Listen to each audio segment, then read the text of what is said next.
If you're over 60 and eggs are a regular part of your week, scrambled in the morning, soft boiled at lunch, maybe a quick omelet for dinner, this is worth a careful look. Because eggs aren't the problem. For a lot of older adults, eggs are one of the most affordable, high-quality proteins you can keep in the house. But how you buy them, store them, cook them, and pair them can quietly tip a smart choice into an avoidable risk. And after 65, foodborne illness is more likely to become serious. Here's the part most videos get wrong. Nobody needs to scare you off eggs. That's not what the science says. What the CDC actually flags is that adults 65 and older are more likely to get seriously ill from foodborne germs, and that runny, raw, or undercooked eggs are the riskier version of a food that's otherwise perfectly fine cooked firm. And here's the twist that surprises people. The mistakes that matter most usually aren't about the egg at all. One of them is something you might be doing after you crack the shell. Another has nothing to do with cooking. It's what's sitting next to the eggs on your plate. And at least one is a belief about premium eggs that a carton label quietly encourages you to get wrong. Everything in this video is built on guidance from the FDA, USDA food safety experts, the CDC, the American Heart Association, and the National Kidney Foundation. Not internet rumors, and not fear. So here are 7 common egg mistakes worth fixing after 60. Small changes in handling, cooking, and pairing that let you keep the protein you want while dropping the risk you don't. Quick important note before we start. This is general education, not medical advice. If you have kidney disease, diabetes, high cholesterol, heart disease, a weakened immune system, an egg allergy, or any diet your doctor gave you, treat this as a checklist of questions for your clinician or dietitian, not a set of orders. Let's start with mistake number 1, the one that can happen before the pan is even hot, and it's more common than you'd think. Before we get into the list, let me take just a moment to explain why the same food can need a little more care as we get older, because that idea sits underneath almost everything that follows. Eggs haven't changed. Your kitchen hasn't changed. But food safety risk can matter more with age, and that's not a criticism of anyone. It's just the reason the CDC gives adults 65 and older their own food safety guidance. For an older adult, especially one managing other health issues, a foodborne illness can become more serious than many people expect. That's why the CDC draws its clearest food safety line at 65 and older. Now I'll say over 60 throughout this video because that's who this conversation is really for. 60 is the age where a lot of us start paying closer attention to how food is handled at home. But when the caution gets firmest, when the science is most specific, it's really about 65 plus. So keep both numbers in the back of your mind. Over 60 is the audience. 65 and up is where the safety guidance tightens. Now, I don't want any of that to worry you. This isn't about being afraid of eggs, and it isn't about treating your own kitchen like a hazard zone. Many older adults eat eggs safely as part of ordinary meals. Eggs give you protein and useful nutrients like vitamin B12, choline, selenium, vitamin D, and lutein. Those are real, and they're part of why eggs earn their place on so many breakfast tables. But I want to be careful with one thing right from the start, because it's a place where a lot of health content goes off the rails. Having good nutrients in a food is not the same as that food curing or preventing a disease. You'll see headlines that take a nutrient in eggs and stretch it into a promise that eggs sharpen memory, or protect your eyes, or rebuild muscle after 60. I'm not going to make those leaps with you. We'll keep 2 stories separate the whole way through, the food safety story, which is about handling and cooking, and the nutrition story, which is about how eggs fit into your overall eating pattern. And one more introduction, since we'll be spending this time together. I'm Adrian Westbrook, health educator with Evidence After 60. I'm not your doctor, and nothing here replaces the person who actually knows your history, your labs, and your medications. What I can do is take careful guidance from trustworthy sources and translate it into plain language you can actually use tomorrow morning. That's the whole job of this channel, and it's the whole job of this video. So let's do exactly that, starting with the mistake that happens before the pan is even hot. Picture a normal morning. You crack a couple of eggs into a bowl, the phone rings, a neighbor stops by, and the carton stays out on the counter while you get pulled into something else entirely. Or you boil a big batch of eggs to have on hand for the week, and they sit cooling on the stovetop most of the afternoon because you got busy. Or you make a warm breakfast casserole for family, and the dish stays out on the table long after everyone's finished eating, because who wants to jump up and clear the food while people are still visiting? Every one of those is ordinary, none of them makes you careless. But here's the part people genuinely get wrong. A cooked egg dish is still a perishable food. Cooking it doesn't make it shelf stable, and letting it cool on the counter isn't the same as putting it away. The FDA and USDA give simple guidance here, and it's easy to hold on to. Buy refrigerated eggs in the first place. Keep them cold in a refrigerator set at 40 degrees Fahrenheit or below. And don't leave eggs or egg dishes sitting out for more than 2 hours. On a hot day, above 90 degrees, think of a warm kitchen in summer or a picnic table outside. That window drops to just 1 hour. You really don't need to memorize a chart or stand there with a stopwatch. 2 ideas cover almost everything. First, cold and consistent. Your fridge should be genuinely cold, and eggs should live there, not on the counter as decoration. Second, back in promptly.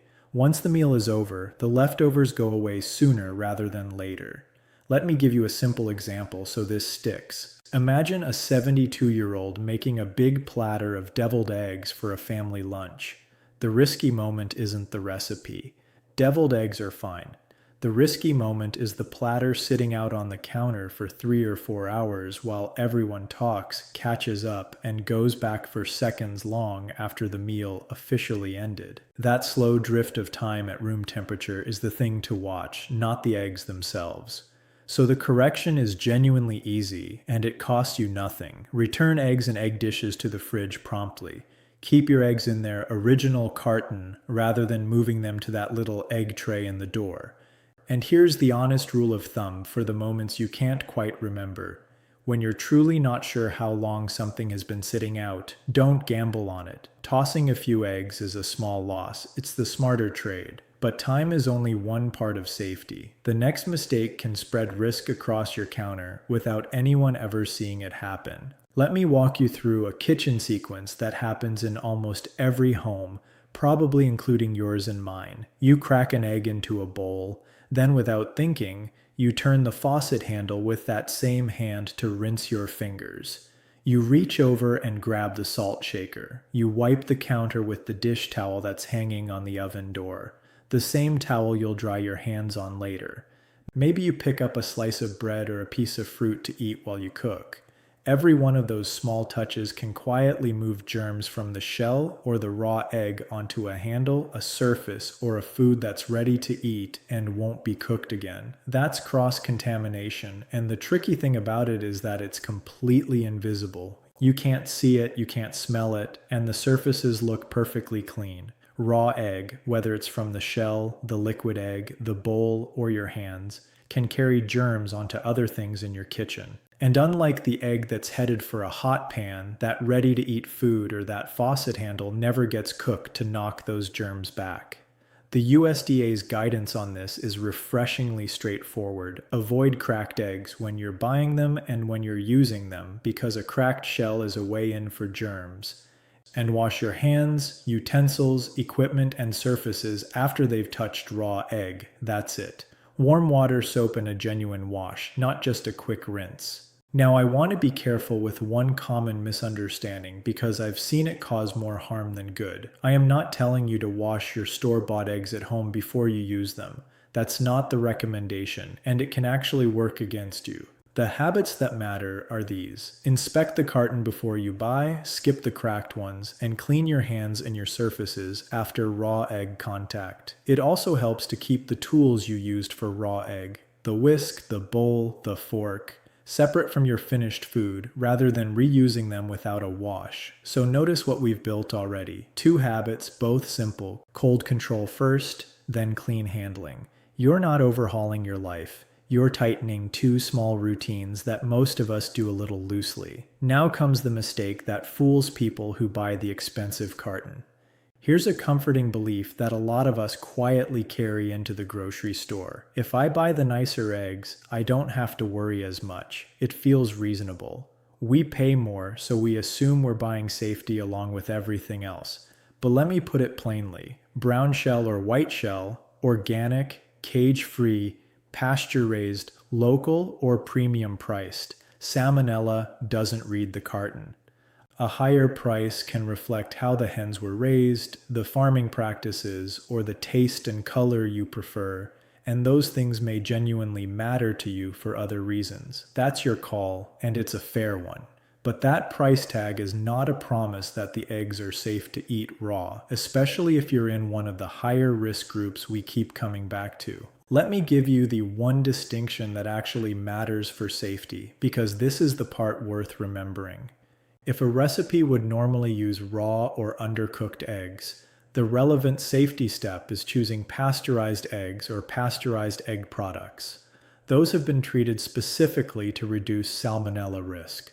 That's a completely different thing from a premium label on a regular carton. The fancy carton hasn't been pasteurized just because it's expensive. Pasteurization is a specific process, and it'll say so on the package. Now, I want to keep this fair in the other direction too, because I'm not here to make anyone feel bad about their grocery budget. I'm not saying cheap eggs are dangerous, and I'm not saying fancy eggs are a waste of money.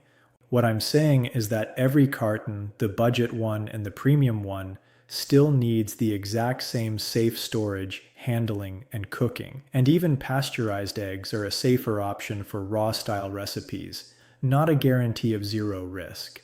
Safer, not perfect. That's the honest framing. So the next time you're standing in the dairy aisle deciding whether the pricier carton buys you peace of mind, remember, it might buy you a lot of things, but it doesn't replace the handling habits we just talked about. And that brings us right back to the question on the thumbnail.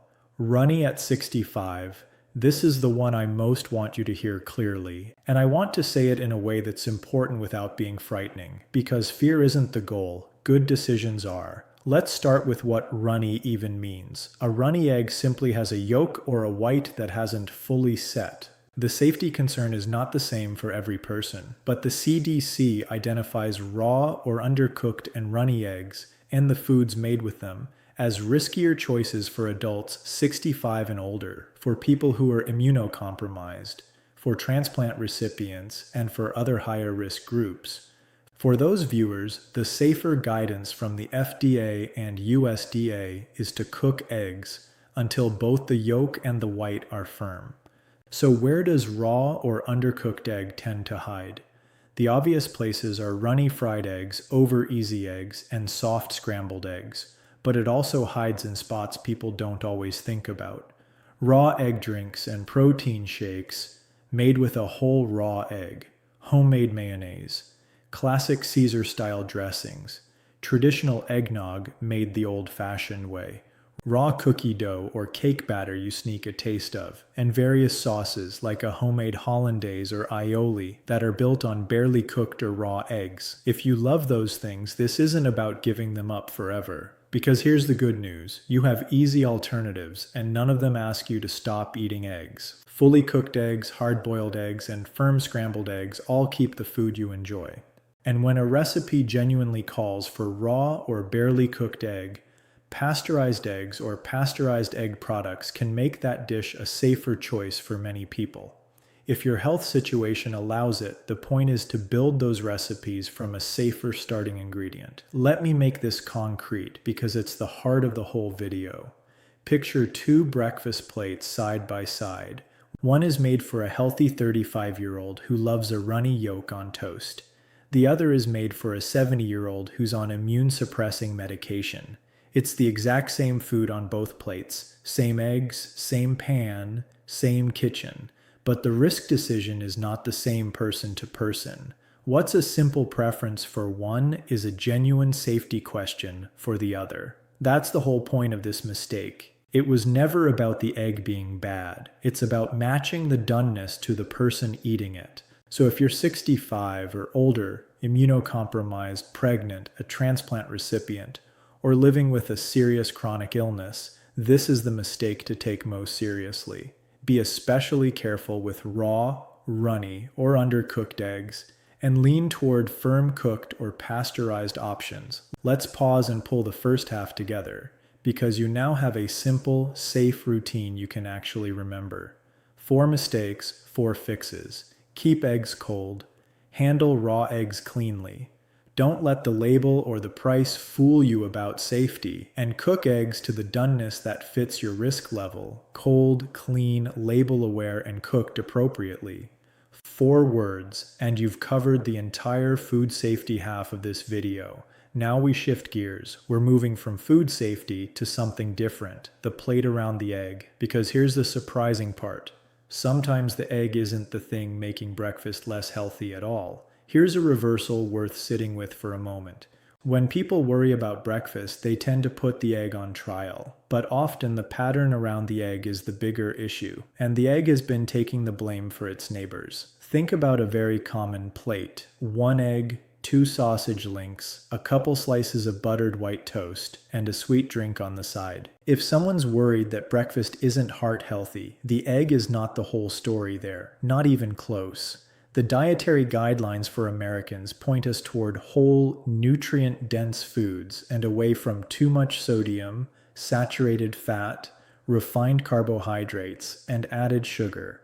And when you look at that plate, honestly, the sausage, the butter, the white bread, and the sugary drink are carrying a lot of the sodium, saturated fat, refined carbs, and extra calories. The American Heart Association even notes that egg research is often complicated by exactly this: the foods we habitually serve alongside eggs. So I want to be careful and precise here. I'm not saying eggs cause high blood pressure or diabetes or heart disease. That would be exactly the kind of overreach we're trying to avoid. What I'm saying is that the company the egg keeps matters, and it may matter more than the egg itself. Now let's make that practical, because this is one of the easiest wins in the whole video. The quiet upgrade is usually building a better plate around the egg, rather than giving the egg up. Add some vegetables, peppers, spinach, tomatoes, mushrooms, whatever you like. Add beans or a piece of fruit. Swap the refined white toast for whole grain toast. Reach for herbs to add flavor, or a modest portion of avocado instead of a heavy layer of butter. Ease off the butter-heavy cooking and look for lower sodium choices where you can. Maybe the sausage becomes an occasional treat rather than a daily fixture. None of that has to be expensive, and none of it has to be complicated or joyless. Think about someone who's made the exact same breakfast the exact same way for 30 or 40 years. There's real comfort in that, and I'm not asking anyone to throw out a routine they love, but after 60, the smartest change often isn't dramatic at all. It may simply be what sits beside the egg. Keep the egg, upgrade its company. The next mistake is where the internet makes eggs sound either dangerous or completely harmless, and honestly, both of those extremes can mislead you. You've almost certainly heard both versions of the egg and cholesterol story, probably in the same week. One says, never eat eggs, they'll wreck your heart. The other says, eat all the eggs you want, cholesterol doesn't matter anymore. Here's where I get skeptical of both, and I'd encourage you to be skeptical too. The American Heart Association's guidance points away from obsessing over any single food and toward your overall dietary pattern, and especially toward how much saturated fat is in it. That's a meaningful shift in emphasis. For many healthy people, eggs can fit comfortably into a good overall pattern. But people with high LDL cholesterol, cardiovascular disease, diabetes, or a heart-related condition may need more caution and more individualized guidance. So the honest answer sits in the middle. It isn't eggs are heart poison, and it isn't eggs are a total free-for-all. It genuinely depends on the whole picture and on the specific person. So notice what I'm deliberately not doing here. I'm not handing you a magic number of eggs per day, because there simply isn't one right number that works for everyone over 60. Anyone who gives you a firm universal number is skipping over the fact that your situation is yours. And I'll say this once more because it matters more than any egg count. Don't start, stop, or change any medication because of your egg intake. Your cholesterol medication, if you take it, is a conversation for your clinician, not something to adjust based on breakfast. Here's the safer way to think about the whole thing. The useful question was never, are eggs good or bad? That question is too blunt to answer well. The useful question is, how do eggs fit my whole eating pattern and my personal health plan? That's the question that actually leads somewhere, and that question becomes most important in the final mistake. Because for some viewers, the right answer depends entirely on a condition they already know they have. This is the most important mistake on the whole list, and here's exactly why. A general video like this one cannot know your medical plan. I don't know your kidney function, your allergies, your diagnoses, or the diet your care team may have written for you. And a food can be perfectly healthy in general and still not be the right choice for a specific medical situation. Those two things are both true at once. Let me walk through a few of these carefully without pretending to give you a treatment plan. If you have kidney disease, this deserves real attention. The National Kidney Foundation describes eggs as a source of high-quality protein. That part sounds like good news, and it can be. But protein needs actually differ depending on your stage of kidney disease and whether you're on dialysis. For some people with kidney disease who aren't on dialysis, protein may need to be limited. For people on dialysis, the needs can be different again. Eggs also contain phosphorus, which matters for a lot of kidney plans. So here's the takeaway. If you have chronic kidney disease, if you're on dialysis, if you have a transplant history, or if you're on a phosphorus or protein restriction, the right move is to ask your kidney dietitian or your clinician how eggs fit your plan. Please don't take a one-size-fits-all egg count from any video, including this one, as your instruction. If you've had a transplant or you're immunocompromised for any reason, the food safety caution we covered earlier applies even more firmly. That means firm cooked eggs and extra care with anything raw or runny. Your margin for a foodborne stumble is smaller, so the safe choices matter more. If you have an egg allergy, the guidance is simple and direct, and I won't dress it up. Avoid eggs unless your clinician has given you specific instructions saying otherwise. An allergy isn't a preference to manage on your own with a health video. And if you're dealing with gallbladder symptoms, swallowing difficulty, frailty, or a poor appetite, those are real individual situations. I'm not going to hand you a plan for any of them here, because that's exactly the kind of thing that should be worked out with your own clinician, your registered dietitian, or, for swallowing specifically, a speech-language pathologist. General advice can't safely replace someone who knows your case. Let me leave you with one last picture. Imagine two people, both 72, both sitting down to eggs for breakfast. One of them has no prescribed diet at all and is in good general health. The other is on dialysis or recently had a transplant. A simple breakfast choice may need genuinely different rules for those two people. And here's the important part. Neither one of them did anything wrong. Their situations are just different, and good advice respects that difference instead of flattening it. And one more time gently, because it's the boundary I care about most. Don't start, stop, or change any medication because of eggs. So what should tomorrow morning actually look like?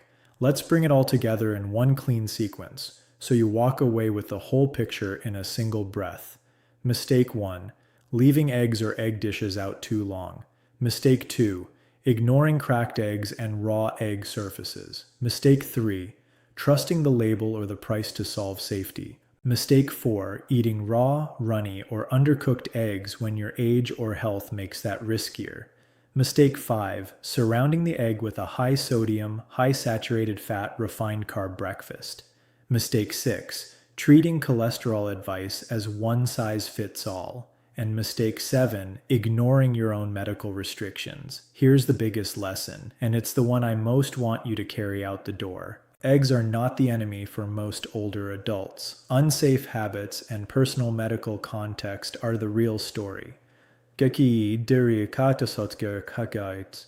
And the good news is that both of those are things you can get a handle on. Keep eggs cold, handle raw eggs cleanly, cook them firm if you're higher risk, build a better plate around the egg, and ask for individualized guidance whenever a health condition applies. That's the whole video in 5 moves.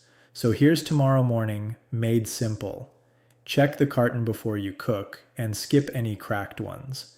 Put the eggs back in the fridge promptly instead of letting them drift on the counter. Cook to the right doneness for your risk level, and add one better pairing, a handful of vegetables, a piece of fruit, or whole grain toast in place of the refined white bread. Small, steady, doable. You don't have to change everything tomorrow. You just have to change one thing and then keep it. The goal here was never to scare you away from a food you enjoy, quite the opposite. The goal is to help you keep enjoying eggs with a little more confidence and a little more control. To take a food that's already affordable and familiar and make sure it's working for you instead of quietly working against you. If you value calm, evidence-based health guidance for life after 60, consider subscribing to Evidence After 60. I'm Adrian Westbrook, health educator. Thanks for spending this time with me, and I'll see you in the next one.